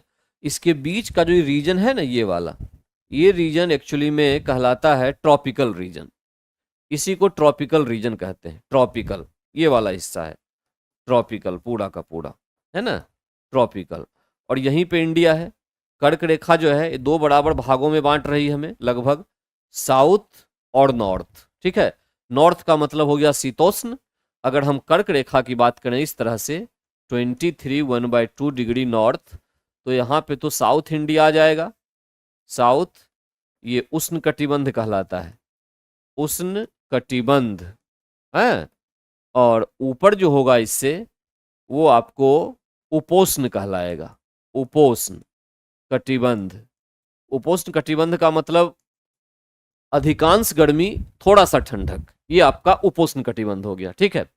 तो लेकिन फिर भी भारत को कंप्लीटली ट्रॉपिकल ही माना जा रहा है, कंप्लीट एक ट्रॉपिकल उष्ण के ही हिसाब से। ऐसा इसलिए क्योंकि भारत की जो जलवायु है, जो क्लाइमेट है, उसको आधार लिया गया है, और जो जलवायु है उसका निर्धारण इससे होता है, उष्ण कटिबंधीय मॉनसून से होता है। ट्रॉपिकल मॉनसून जो है उससे ही भारत की क्लाइमेट को डिसाइड किया जाता है। वही भारत का जो क्लाइमेट है ट्रॉपिकल मॉनसून जैसा ही है, इसीलिए यहां पर कंप्लीट ट्रॉपिकल माना जाता है, ठीक है। इसको करेक्ट आंसर इसमें सी हुआ। पूरी तरह से भारत को एक उष्ण कटिबंधीय देश इसीलिए मानते हैं क्योंकि यहाँ की जलवायु जो है वो उष्ण कटिबंध से ही निर्भर करती है, उसी से संबंधित है। कर्क रेखा भारत के मध्य से गुजरती है, लगभग सही बात है, मध्य से गुजरती है। भारत के 8 राज्यों से गुजरती है, ये भी ध्यान रखिएगा। भारत के 8 राज्यों से ये जो कर्क रेखा है गुजरती है। कर्क रेखा कितने डिग्री पर होती है? 23 1/2 नॉर्थ, ये आपकी कर्क रेखा है। ट्रॉपिक ऑफ कैंसर, ये है मकर रेखा। ट्रॉपिक ऑफ कैप्रिकॉर्न के नाम से इसको जानते हैं, ये मकर रेखा है। उन दोनों के बीच वाले हिस्सा को हम ट्रॉपिकल रीजन के नाम से जानते हैं, ट्रॉपिकल रीजन के नाम से जानते हैं, ठीक। आगे चलिए। वनों की सुरक्षा के लिए स्वतंत्रता प्राप्ति के पश्चात सर्वप्रथम किस वर्ष सरकार द्वारा वन नीति की घोषणा की गई थी? देखिए, भारत में जब अंग्रेज थे उस समय पर वनों का काफी विनाश हुआ, ठीक। तो जब भारत आजाद हुआ, अपना संविधान के तहत सरकार बनी, तो सबसे पहली बार 1952 में आई थी वन नीति, वन नीति 1952 में। उससे पहले की नीति कुछ नहीं थी, उससे पहले था जंगलों का जितना ज्यादा उपयोग करना है आप कर सकते हैं, जितना ज्यादा आप उपयोग जंगलों का कर लें उतना बेहतर रहेगा। लेकिन 1952 में पहली बार वन नीति बनी और इस वन नीति में कहा गया था कि 33% क्षेत्र क्षेत्र कुल भौगोलिक क्षेत्रफल का, कुल भौगोलिक क्षेत्रफल का, क्षेत्रफल का रिजर्व रहना चाहिए, रिजर्व होना चाहिए जंगल के रूप में। यानी इंडिया के टोटल ज्योग्राफिकल एरिया का 33% जो है वो फॉरेस्ट का होना कंपलसरी है। ये 1952 की वन नीति थी। 1978 में फिर इसमें कुछ परिवर्तन आया, 1978 में फिर कुछ में चेंज किया गया। उसके बाद 1988 में फिर एक बार वन नीति लाई गई है, और उस वन नीति में इस 33% क्षेत्रफल के साथ साथ मिट्टी, भूमि, जल, जीव, कौन जीव, जंगली जीव, इन सब की सुरक्षा को भी शामिल किया गया 1988 के वन नीति में। तो ये 1988 का वन नीति था, ठीक है, इस बात को ध्यान में रखिएगा। 33% वाला 1952 का था, यहां ये भी ध्यान रखना है। तो करेक्ट आंसर तो 1952 हो गया, ये बी इसका। 1972 में 5 जून 1972 पर्यावरण से संबंधित सम्मेलन हुआ था पृथ्वी पर। ये प्रथम था, फर्स्ट पर्यावरण सम्मेलन कहां हुआ था? स्टॉकहोम स्वीडन, ठीक है, ये ध्यान रखिएगा। उसी के बाद से बहुत सारे देशों ने अपने यहाँ जंगलों को बचाने के लिए, है ना, कई सारे कार्यक्रम शुरू किए। भारत 1988 में एक नई वन नीति लेकर आया था, ठीक। तो इस बात को ध्यान में रखिएगा, एक 52, एक 1988। 5 जून 1972 को फर्स्ट पर्यावरण सम्मेलन कहां? Stockholm Sweden. तभी से 5 जून को पर्यावरण दिवस मनाया जाता है। 5 जून क्या होता है? पर्यावरण दिवस के रूप में मनाया जाता है प्रत्येक वर्ष पूरी दुनिया में, ठीक है, ध्यान रखिएगा इसको। मध्य प्रदेश का शिवपुरी राष्ट्रीय पार्क किसके लिए महत्वपूर्ण है? क्वेश्चन नंबर 22 है। फॉर हुम is the Shivpuri national park of Madhya Pradesh important? ये बाघ और हाथी के लिए है, ध्यान रखिएगा। बाघ और हाथी के लिए शिवपुरी राष्ट्रीय पार्क प्रसिद्ध है। यहाँ पे एक बात और ध्यान रखना, हाथी के लिए एक और है पेरियार, ये केरल में है। पेरियार नेशनल पार्क ये हाथी के लिए फेमस है, ठीक है। आपको पता होगा कि गैंडा के लिए जो फेमस है यह है काजीरंगा, ठीक है, ये फेमस है। एशियाई शेर के लिए फेमस है कौन सा? गिर, कहां? गुजरात, ठीक है। कूनो नेशनल पार्क जो है ये एक्चुअली में लियोपार्ड के लिए है, लियोपार्ड के लिए मध्य प्रदेश में है, ठीक है। तो ये पॉइंट्स आप याद रखेंगे। तेंदुआ, लियोपार्ड के लिए कूनो आ जाएगा, कूनो नेशनल पार्क मध्य प्रदेश, ठीक है। पक्षी की बर्ड की जहां तक बात है तो इसमें से भरतपुर राजस्थान याद रखिएगा, भरतपुर राजस्थान। केवलादेव जो नेशनल पार्क है वहां पे, वो राजस्थान में भरतपुर पक्षी के लिए फेमस है। खास करके यहाँ पे साइबेरियन क्रेन का प्रवास होता है दिसंबर जनवरी के महीने में, ठीक है। साइबेरिया से क्रेन आते हैं, ये हंस, और फिर ये लंबे समय तक रह के फिर यहाँ से चले जाते हैं। बिहार की अगर बात करें तो इसी प्रकार के विदेशी पक्षी बिहार में भी एक जगह आते हैं जिसको हम कावड़ झील के नाम से जानते हैं। किस डिस्ट्रिक्ट में है ये बेगूसराय में है। बेगूसराय में कांवड़ झील है, कहाँ? मंझौल के निकट है ना, मंझौल के निकट। और यहाँ पे जो है बहुत सारे पक्षी आते हैं। कांवड़ झील ये एकमात्र वेटलैंड भी बिहार का है, ये भी ध्यान रखिएगा, ठीक है। वेटलैंड का दर्जा इसको दिया गया है। इतने पॉइंट्स आप याद रखेंगे इसमें से। आइए 23 पे, कौन सा भारतीय राज्य अग्रणी कपास उत्पादक है? कपास के उत्पादन में पहले नंबर पे आता है गुजरात, दूसरे पे महाराष्ट्र और तीसरे पे आता है तेलंगाना। आंध्र प्रदेश भी ऑप्शन में हो तो चल सकता है, लेकिन बेसिकली तेलंगाना। तो इसमें सबसे करेक्ट आंसर क्या हो जाएगा? गुजरात हो जाएगा। ठीक है। कपास उत्पादक गुजरात। कपास के लिए क्या चाहिए? काली मिट्टी। काली मिट्टी चाहिए। काली मिट्टी को कौन सी मिट्टी कहते हैं? रेगूर मिट्टी भी कहते हैं। ये काली मिट्टी किस चीज से बनी होती है? ये बेसाल्ट चट्टानों से बनती है। बेसाल्ट चट्टान से ये काली मिट्टी का निर्माण होता है। तो काली मिट्टी का जितना भी फैलाव है आप देखेंगे इधर नीचे की ओर, महाराष्ट्र वाले एरिया से लेके गुजरात तक, वो कपास का ही बेल्ट होता है हमारे यहाँ, और वहां पे काफी अधिक मात्रा में कपास या कॉटन की खेती की जाती है। ठीक है।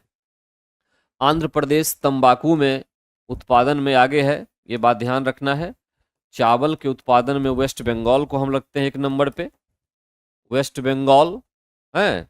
गेहूं में तो यूपी, उत्तर प्रदेश सबसे अधिक उत्पादन में, पर कैपिटा में पंजाब है, वैसे गेहूं का उत्पादन यूपी में सबसे अधिक होता है। यहाँ ध्यान रखिएगा कि गेहूं जो है ये एक रबी फसल है। गेहूं, दलहन, तिलहन ये सब रबी फसल में आता है। लेकिन दूसरी तरफ और जो चर्चा हो रही है, जैसे चावल है ना, चावल के साथ कपास है, ये सब खरीफ फसल होते हैं। ये सब खरीफ फसल होते हैं।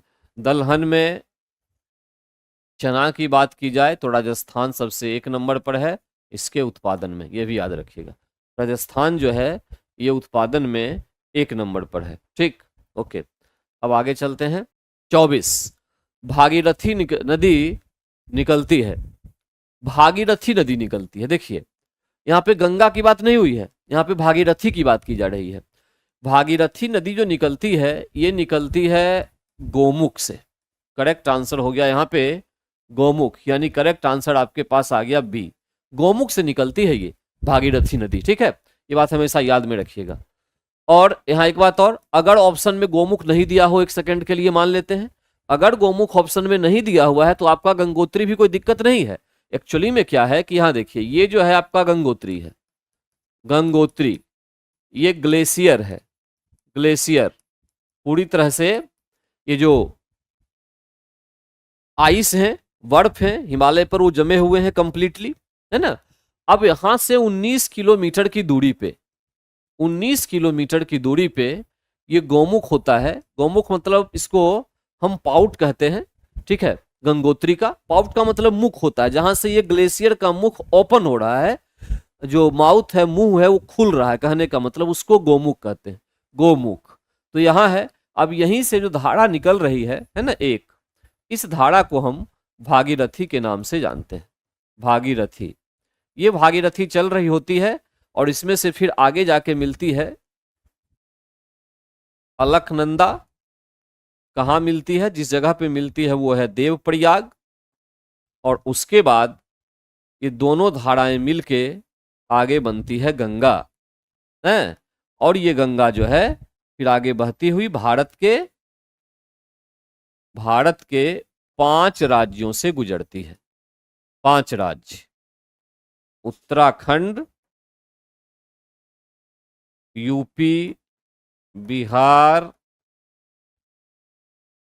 झारखंड एवं वेस्ट बंगाल। वेस्ट बंगाल, ये 5 राज्यों से होकर गुजरती है। गंगा की कुल लंबाई 2525 किलोमीटर है लगभग, ऐसा माना जाता है। और भारत में जितनी भी नदी है उसमें सबसे बड़ा अफवाह तंत्र किसका है? तो गंगा का है। सबसे बड़ा अफवाह तंत्र जो है वो गंगा का बन के आता है। ठीक है, इतनी पॉइंट्स को आप याद रखेंगे। तो कहां से निकला? ये गोमुख से निकला। अगर गोमुख ऑप्शन नहीं दिया हुआ है तो आपका निकलेगा क्या? गंगोत्री। मानसरोवर से तो 2 निकलती है, ध्यान रखिए, वो पूरब जाती है, पश्चिम जाती है। पूरब जाने वाली ब्रह्मपुत्र है और पश्चिम जाने वाली इंडस है यानी सिंधु है। ये मानसरोवर झील से निकलने वाली दोनों नदियां होती है। ठीक है, करेक्ट ये है। आगे चलिए। लंबे समय तक कठोर शारीरिक कार्य करने के पश्चात मांसपेशियों में थकान अनुभव होने का कारण क्या होता है? लंबे समय तक जब हम कार्य कर रहे होते हैं, काम कर रहे होते हैं, तो उसके बाद जो हमारे मांसपेशियों में, शरीर में जो थकान होती है, वो एक्चुअली क्या होता है कि हमारे शरीर में लैक्टिक एसिड का फॉर्मेशन होता है, और इस लैक्टिक एसिड या अम्ल की वजह से हमें थकान की अनुभूति होती है। तो सबसे करेक्ट आंसर होगा lactic, accumulation of lactic acid. Correct answer यहां पर है accumulation of lactic acid. Lactic acid के फॉर्मेशन के कारण से, ठीक है, जमा होने के कारण से ये जो है हमें शारीरिक कार्य करने के पश्चात काफी थकान का अनुभव होता है। ठीक, एक पॉइंट तो ये हो गया, इस बात को ध्यान में रखिएगा। अब यहां एसिड से रिलेटेड एक आध पॉइंट्स में ये भी बता दूं आपको कि ये जो फार्मिक एसिड है, ठीक है, ये रेड एंट में पाई जाती है, लाल चींटी में ये फार्मिक एसिड होती है, याद रखिएगा। इसके साथ साथ विनेगर जो होता है, विनेगर जिसको आप सिरका भी कहते हैं, सिरका, इसमें एक्चुअली में एसिटिक एसिड पाई जाती है, सिरका में एसिटिक एसिड। ये भी ध्यान रखिएगा, ये बड़ा क्वेश्चन इंपॉर्टेंट है, ये क्वेश्चन मिलके आता है। ठीक है, अगर हम स्ट्रॉन्ग एसिड की बात करें तो जो जितना अधिक H+ आयन देगा, जितना अधिक देगा वो उतना स्ट्रॉन्ग एसिड कहलाएगा, मजबूत अम्ल।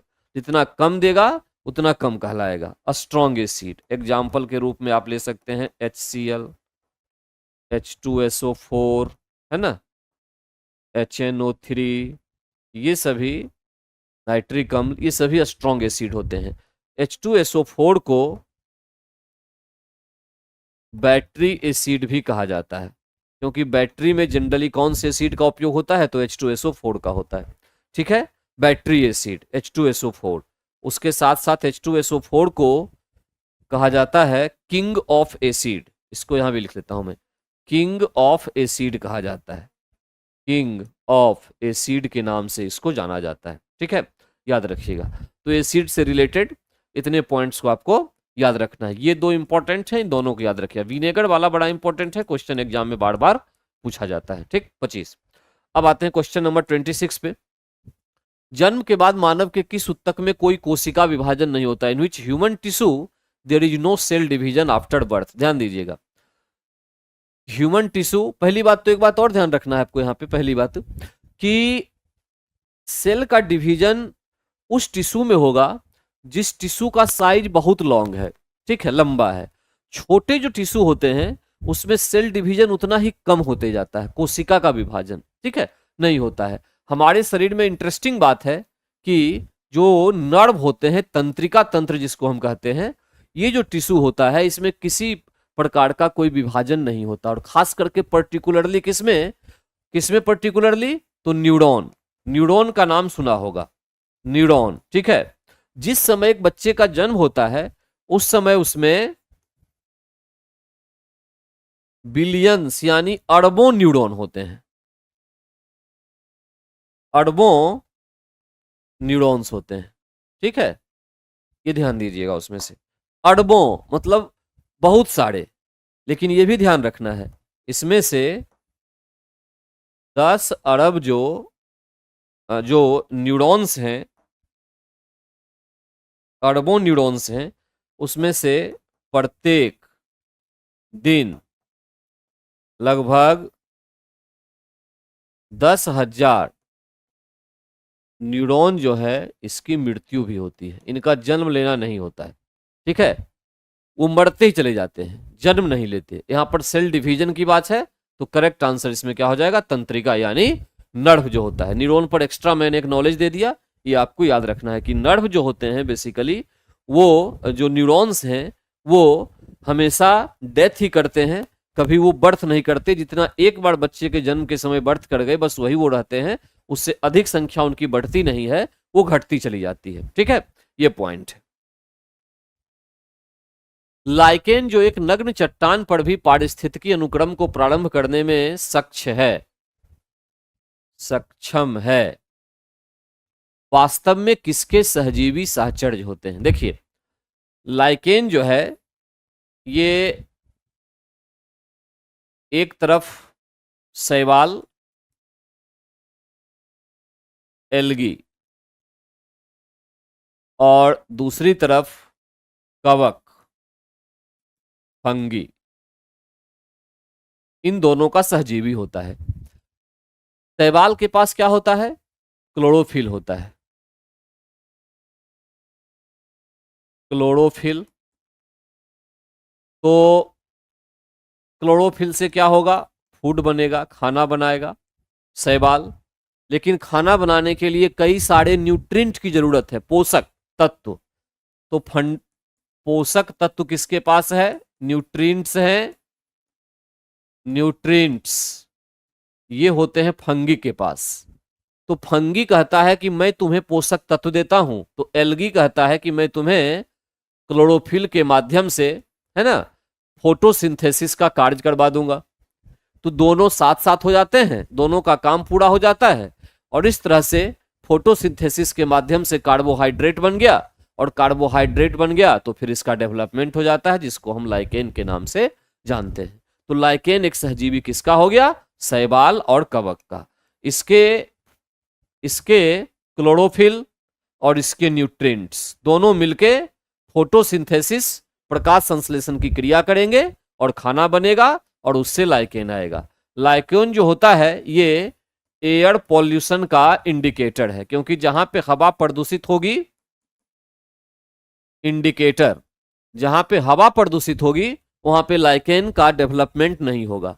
तो अगर लाइकेन कहीं विकसित नहीं हो रहा है तो इसका मतलब वहां की हवा प्रदूषित है। तो एक तो ये कि लाइकेन को एयर पॉल्यूशन इंडिकेटर कहा जाता है। दूसरी बात ये, लाइकेन की सहायता से लिटमस पेपर तैयार होता है। ये लिटमस पेपर का उपयोग कई जगहों पे होता है। सबसे इंपॉर्टेंट उपयोग है एसिड बेस की पहचान करने में। ब्लू लिटमस अगर रेड हो जाए तो इसका मतलब एसिड, रेड लिटमस ब्लू हो जाए तो इसका मतलब बेस। ठीक, ध्यान दीजिएगा। ब्लू से रेड एसिड, रेड से ब्लू बेस। क्या? Litmus paper. लिटमस पेपर किसके बने? लाइकेन के बनाए गए। ठीक है, ये ध्यान दीजिएगा। कितने पॉइंट्स हैं? 27। 28, फोटोग्राफी में निम्न में से किसका प्रयोग किया जाता है? करेक्ट आंसर है सोडियम थायोसल्फेट। यहां ध्यान रखिएगा, फोटोग्राफी में केवल सोडियम थायोसल्फेट का ही उपयोग नहीं होता है, ये सिल्वर ब्रोमाइड का भी उपयोग किया जाता है, सिल्वर ब्रोमाइड का भी, ये ध्यान रखिएगा। फोटोग्राफी में सोडियम थायोसल्फेट, इसके साथ साथ सिल्वर ब्रोमाइड का भी उपयोग किया जाता है। सोडियम बाइकार्बोनेट जो है इसको बेकिंग सोडा के नाम से हम लोग जानते हैं, खाने वाला सोडा, बेकिंग सोडा इसको कहा जाता है। सोडियम बाइकार्बोनेट को Na2CO3 ये कहलाता है वॉशिंग सोडा। वॉशिंग सोडा यानी कपड़े धोने वाले सोडे को हम सोडियम कार्बोनेट के नाम से जानते हैं। सोडियम हाइड्रोक्साइड NaOH ये एक स्ट्रॉन्ग बेस होता है, मजबूत क्षार, है ना, स्ट्रॉन्ग बेस। इसको कास्टिक सोडा के नाम से भी जानते हैं, कास्टिक सोडा, ये भी याद रखिएगा। किसको? NaOH को, सोडियम हाइड्रोक्साइड को कास्टिक सोडा के नाम से जानते हैं। आगे चलिए, आणविक कक्षा का अभिविन्यास किससे नियंत्रित होता है? What controls the layout of the molecular orbit को कंट्रोल। इसे तो कंट्रोल करने के लिए पूरा क्वांटम नंबर होता है, क्वांटम नंबर, क्वांटम संख्या, ठीक है। लेकिन मुख्य रूप से इसको कंट्रोल करती है कौन? Magnetic quantum number. मुख्य रूप से इसको कंट्रोल करने वाली होती है मैग्नेटिक क्वांटम नंबर। इसमें से पहला जो प्रिंसिपल क्वांटम नंबर होता है, क्वांटम नंबर, इसकी वैल्यू होती है number of orbit, number of orbit यानी n 1 2 3 4 जो भी है ना, ये क्वांटम हो गया प्रिंसिपल। उसके बाद आता है azimuthal quantum number. Azimuthal quantum number L से दिखाते हैं। इसकी वैल्यू होती है L is equal to 0 to n-1। n क्या, प्रिंसिपल क्वांटम नंबर की वैल्यू पुट करेंगे तो निकल जाएगा है। तीसरा मैग्नेटिक क्वांटम नंबर होता है, इसको m से दिखाते हैं, और m की वैल्यू यहां पर क्या, -L202 प्लस L है। L कहा, एजीमुथल क्वांटम नंबर की वैल्यू यहां रखते जाएंगे, निकल जाएगा। और सबसे अंत में आता है मैग्नेटिक के बाद spin quantum number. Spin quantum number S, और इसकी वैल्यू +12 -12। ठीक है, ये होती है, ये पॉइंट्स।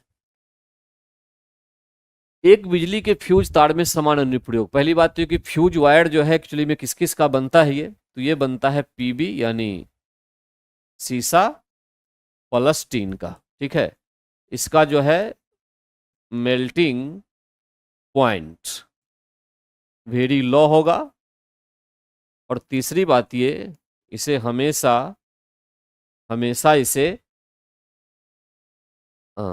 श्रेणी क्रम में जोड़ा जाएगा। श्रेणी क्रम में जोड़ा जाएगा ताकि अचानक, ये फ्यूज का उपयोग क्या होता है, फ्यूज का उपयोग होता है कि सर्किट में अचानक अगर बढ़ गया हो कुछ, ठीक है, अचानक फ्यूज अगर बढ़ गया हो करंट, तो उस कंडीशन में फ्यूज जो लगा हुआ होगा वायर में, ये फ्यूज लगा हुआ अगर वायर में है और आगे सारा सिस्टम है, करंट अचानक बढ़ गया, तो बढ़ने का मतलब इस फ्यूज को यहाँ पे गल जाना चाहिए। गलने का मतलब आगे करंट नहीं जा पाएगी, और नहीं जाएगी तो सारे उपकरण बच जाएंगे, करंट यहीं पे रुक जाएगी। तो लो मेल्टिंग पॉइंट जो है, ठीक है, इसका होना चाहिए। जितना गलनांक कम होगा, तेजी से गलेगा, उतनी जल्दी करंट नहीं जाएगा। ये सबसे इंपॉर्टेंट फैक्टर है। हमेशा रेजिस्टेंस में सीरीज में लगेगा, सीरीज में जुड़ा होगा। ठीक है, पैरेलल में कभी नहीं जुड़ता, हमेशा इसको श्रेणी क्रम या सीरीज में हम लोग जोड़ते हैं। तो करेक्ट आंसर इसका क्या हो गया, लो मेल्टिंग पॉइंट होना चाहिए। इसकी मिश्र धातु का किससे बना होता है, पीबी और लेड से बना होता है। ठीक है, करेक्ट आंसर आपका क्या होगा, सी। करेक्ट आंसर इसका जो है सी होगा। ठीक, उसके बाद ध्वनि तरंगे किस माध्यम में चल सकती है। देखिए यहां पे जो तरंग है जिसको हम वेव्स कहते हैं, ये एक्चुअली में दो प्रकार की हो गई। एक होती है ट्रांसवर्स, और एक को कहते हैं लॉन्गिट्यूडनल। इसको अनुदैर्ध्य कहते हैं हिंदी में, और इसको कहा जाता है अनुप्रस्थ। ठीक, अनुप्रस्थ तरंग जो होती है केवल ठोस या द्रव की सतह पे चलेगी। हमेशा ध्यान दीजिएगा, जनरली ठोस में द्रव की सतह पे चलेगी। लॉन्गिट्यूडनल सॉलिड, लिक्विड या गैस, तीनों में चल लेती है, कहीं कोई समस्या नहीं होती है। ठीक है, लॉन्गिट्यूडनल का एग्जाम्पल साउंड होता है, लॉन्गिट्यूडनल वेव है यानी ध्वनि तरंग। यहाँ पे ध्वनि तरंग से पूछा जा रहा है, तो ये किस में चलेगी, द्रव, गैसीय, उपयुक्त में से एक से अधिक। डी आंसर हो जाएगा इसमें, उपयुक्त में से एक से अधिक में चलेगी ये। ठीक है, ठोस में भी चलेगी, द्रव में भी चलेगी, गैस में भी चलेगी, कहीं कोई डाउट नहीं है। तो ध्वनि तरंग का ये हो गया। ट्रांसवर्स जो है वो केवल ठोस या द्रव की सतह पर चलेगी। ठीक है, ट्रांसवर्स। इसका सबसे पॉपुलर एग्जाम्पल होता है लाइट वेव, याद रखिएगा, लाइट वेव, प्रकाश तरंग। किसका उदाहरण, अनुप्रस्थ का, ट्रांसवर्स का। ठीक है, साउंड किसका, लॉन्गिट्यूडनल का, जो ठोस, द्रव, गैस तीनों में चल ले। ठीक, नेक्स्ट क्वेश्चन 32, निम्नलिखित में से किस स्थान पर जी का मान सर्वाधिक होगा। जी, देखिए जी जो है इसका फॉर्मूला होता है GM/R²। ठीक, जहां पे ये जी तो फिक्स वैल्यू है इसकी 6.67 10⁻⁻11 न्यूटन मीटर स्क्वायर पर kg²। m जो है ये मास ऑफ अर्थ है, पृथ्वी का द्रव्यमान है। ठीक है, और r जो है ये रेडियस ऑफ अर्थ है, रेडियस ऑफ अर्थ, पृथ्वी की त्रिज्या है ये, इस फॉर्मूले से। तो जी का मान अधिक और कम पूछ रहा है। देखिए, जहां पे आर का मान ज्यादा हो जाए वहां जी का मान कम होगा, जहां आर का मान कम हो जाए वहां जी का मान ज्यादा हो जाएगा, है। तो अगर अपनी पृथ्वी को अगर देखते हैं इस तरह से, तो इस पृथ्वी को आप देखिए कि ये कैसी पृथ्वी होती है हमारी, इधर से भी चिपटी होती है, इधर से भी चिपटी होती है, और यहाँ का पार्ट बिल्कुल निकला होता है। इसका मतलब पृथ्वी पर जो रेडियस का मान है, ये सेंटर लें और ये, तो सबसे ज्यादा रेडियस होता है यहां, सबसे बड़ा रेडियस। पृथ्वी सर्कल नहीं है, वृत्त नहीं है कि उसके चारों तरफ रेडियस बराबर होंगे। भूमध्य रेखा पर रेडियस सबसे ज्यादा होता है, ठीक है। और जैसे जैसे हम भूमध्य रेखा से पोल की ओर चलते हैं, ये अगर मान लीजिए नॉर्थ पोल है और ये साउथ पोल है ना, पोल की ओर चलेंगे तो ऐसे वैसे रेडियस का मान कम होते जाता है, क्योंकि पृथ्वी इस तरह से सिमटती चली जाती है, तो रेडियस का मान कम होगा। यहाँ पे आर का मान कम होते चला जाता है, जहां आर कम होगा वहां जी का मान ज्यादा होगा। तो पोल पर जी का मान हो जाएगा सबसे ज्यादा और भूमध्य रेखा पर जी का मान हो जाएगा सबसे कम। जी मिनिमम कहां? भूमध्य रेखा पर, ठीक, भूमध्य रेखा पर। और जी सबसे ज्यादा कहां? पोल पर। जी सबसे ज्यादा कहां? तो ध्रुवों पर, पोल पर सबसे ज्यादा होगा, ठीक। तो जी का मान सर्वाधिक पूछ रहा है, तो पोल, पोल अंटार्कटिका, साउथ पोल, पोल को दिखा रहा है अंटार्कटिका, तो सबसे करेक्ट आंसर क्या हो जाएगा? बी, अंटार्कटिका के कैंप में जी का मान सबसे अधिक होगा। अच्छा, एक बात और इसमें ध्यान रखिएगा कि जी बराबर 0 होता है at the centre of earth. पृथ्वी के केंद्र पर जी का मान 0 होता है, पृथ्वी के केंद्र पर यहां जी बराबर हो जाएगा 0, ठीक है। इतने पॉइंट्स यहीं तक तो ठीक है, ये कंप्लीट हो गया। आज यहीं तक, अगले क्लास में फिर मिलते हैं तो फिर एक नए डिस्कशन के साथ। Thank you.